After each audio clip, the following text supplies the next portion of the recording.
It was a Tuesday afternoon when neighbors first noticed the silence. The house, usually bustling with the quiet routines of its owner, had been still for days. Worried, they called the police. When officers arrived, they found every door locked, every window sealed. After getting no response, they made the decision to force their way in. They breached the heavy oak door of the study, a room that had been bolted shut from the inside. What they found inside would become one of the most baffling mysteries of our time. A man sat slumped over his desk, lifeless.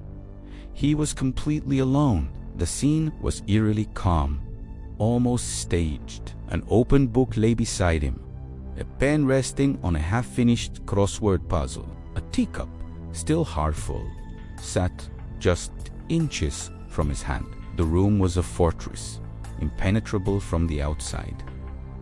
Investigators were stumped.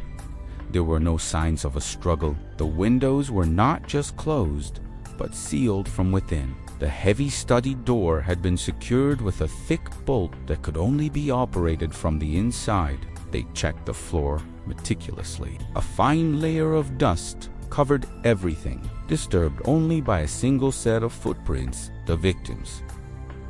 There was no weapon, no sign of forced entry, no trace of an intruder.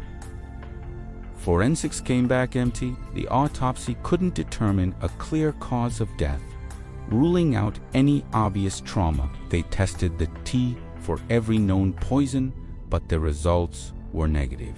Specialists were brought in to search for hidden passages or secret mechanisms. They scanned the walls, checked under the floorboards, and examined the chimney flue. Nothing.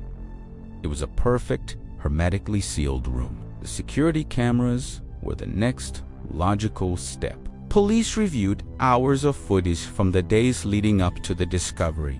The tapes confirmed their worst fears.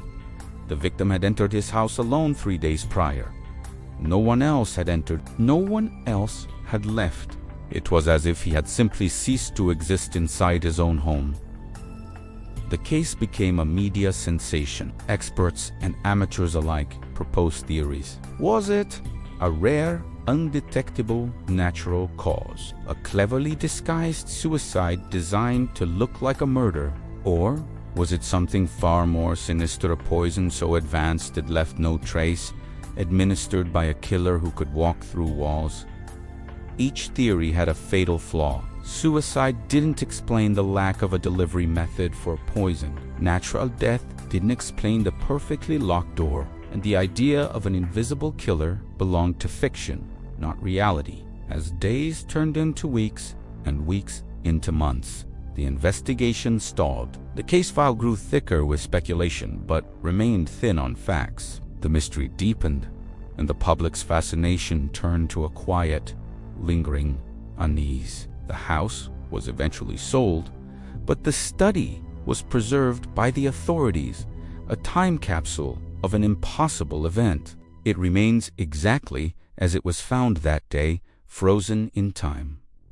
To this day, the case remains open, unsolved. No suspect was ever named, no motive ever found, no conclusive evidence ever uncovered. It's a ghost story told in police reports and evidence logs. All that's left is a single, chilling question that echoes in that sealed room. How can a person die in a place that no one could enter and no one could leave? What do you think happened? Let me know in the comments. Thanks for watching.